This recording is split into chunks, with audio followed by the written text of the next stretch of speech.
दोस्तों अमूमन आपने देखा होगा, सुना होगा कि लोग जो हैं वो ट्रेनों में अपना सामान भूल जाते हैं, गलती से सामान रह जाता है तो वो लोग बड़ा घबरा जाते हैं कि आखिर उस सामान की रिपोर्ट कहाँ पर करें, किस तरीके से वो सामान मिलेगा, मिल भी पाएगा या नहीं मिल पाएगा।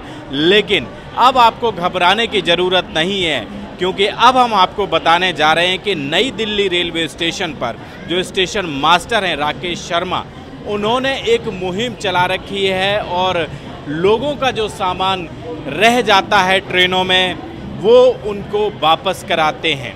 वो उन यात्रियों से कांटेक्ट करते हैं जिनका सामान रह जाता है, पीएनआर नंबर के जरिए वहां से कांटेक्ट डिटेल निकालते हैं और उस यात्री से बात करते हैं कि आखिर क्या वाकई ये उनका सामान था, और वेरीफाई करने के बाद वो उनका सामान वापस कर देते हैं। तो ये मुहिम जो है वो नई दिल्ली रेलवे स्टेशन पर जो स्टेशन मैनेजर यानी कि राकेश शर्मा हैं वो इन्होंने शुरू करा रखी है, और जब लोगों को उनका सामान वापस मिलता है तो वाकई उनके चेहरे पे एक अलग मुस्कान होती है।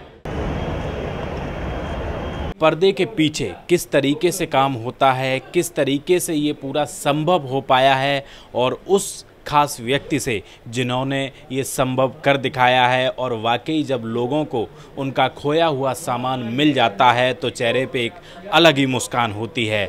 सर, किस तरीके से ये काम संभव हुआ है, थोड़ा सा लोगों को बताइए। ये काम जो है सारे स्टाफ की सपोर्ट से ही संभव हो पाया है।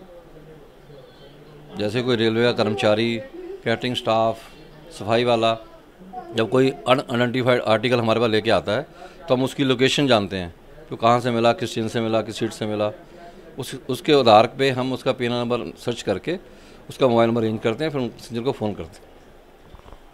सर, कई बार कई सारी समस्याएं भी इसमें आती होंगी, लेकिन ये आइडिया कैसे आपने सोचा और उसके बाद कितने सालों से इस तरीके से ये काम चल रहा है और क्या क्या चैलेंजेस को फेस करना पड़ा? और ये काम हम पहले भी करते थे। कोई पैसेंजर हमारे पास आता था, उसका सामान ट्रेन में रह गया तो स्टेशन मास्टर जो भी ड्यूटी पे होता था उसको सर्च करके उसको सामान दिलवा दिया जाता था। जहाँ अगर पैसेंजर नहीं मिल पाता, मान लो सामान हमारे पास आ गया, हम अपने एलपी ऑफिस में जमा कर देते हैं। अब मैंने कहा एलपी ऑफिस में जमा करने से पहले अगर हम पैसेंजर को ढूंढ लें, उस तक पहुंच जाएं, वो ज़्यादा बेटर रहेगा, तो इसलिए मैंने ये नई शुरुआत की। एक आध ऐसा वाक्य अगर आप लोगों को बताना चाहें, जब लोगों को आपने सामान पहुंचाया तो उनके चेहरे पे एक अलग मुस्कान मिल जाती है, वो कुछ अगर आप शेयर करना चाहें। मुस्कान तो आती है, जिसका सामान गुम हो जाता है उसको उम्मीद अपनी खो बैठता है, जब उसको उसका सामान मिलता है तो मुस्कान तो उसके चेहरे पे आती है। वही हमारा मकसद है। रेलवे का अपना एक अलग सिस्टम है, आपके पास एक अलग जिम्मेदारी है, तो कितनी ज़्यादा मुश्किलों का सामना करना पड़ा? नहीं, मैं सारा ये काम जब मेरे पास फ्री टाइम होता है तब मैं करता हूँ। अपनी ड्यूटी ऑफ होने के बाद कोशिश करता हूँ ये काम किया जाए। किस तरीके से ये पूरी प्रक्रिया क्या है? कोई मुंबई में सामान छूटा, देश के किसी और कोने में यहाँ पर ट्रेन पहुँचती है, तो वो सर किस तरीके से हो पाता है? मान लो कोई सामान मेरे पास आ गया, पैसेंजर बॉम्बे में है, तो मैं उसको अपने रेलवे स्टाफ के थ्रू या पेंट्री कार के स्टाफ के थ्रू उसको, अगर बॉम्बे में है तो बॉम्बे भिजवा देता हूँ, कलकत्ता में तो कलकत्ता भिजवा देता हूँ, अमृतसर में तो अमृतसर भिजवा देता हूँ, और अगर मंगवाना है सामान तो वहाँ से मंगवा भी लेता हूँ। इसी तरीके से मंगवा लेता हूँ। सर, कुछ ऐसा भी हो पाता है कि लोगों का सामान है, आपने कॉल किया, नहीं आते लेने या फिर मना कर देते हैं? ऐसा होता है, कुछ केस में ऐसा भी हुआ है, पैसेंजर सामान लेने नहीं आता है, उनको लगता है इसकी उतनी वैल्यू नहीं है, मैं आऊँगा इतनी दूर से, अपना किराया खर्च करूँगा, तो हम उसको जमा करा देते हैं एलपी ऑफिस के अंदर।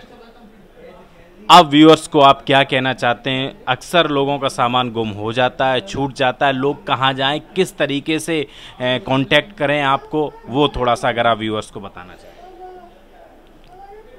अगर किसी का सामान गुम हो जाता है वो रेल मदद ऐप के थ्रू रेल मदद को भी अप्रोच कर सकता है। हमारे एलपी ऑफिस होते हैं स्टेशन के ऊपर, वहाँ पे जाके अप्रोच कर सकता है, तो उनको सामान अगर वहाँ जमा हुआ है तो मैक्स मिल जाने की उम्मीद पूरी रहती है। बात करने के लिए बहुत बहुत शुक्रिया। कैमरा पर्सन चंदन के साथ दिल्ली से हृदय यादव, न्यूज़ पॉइंट।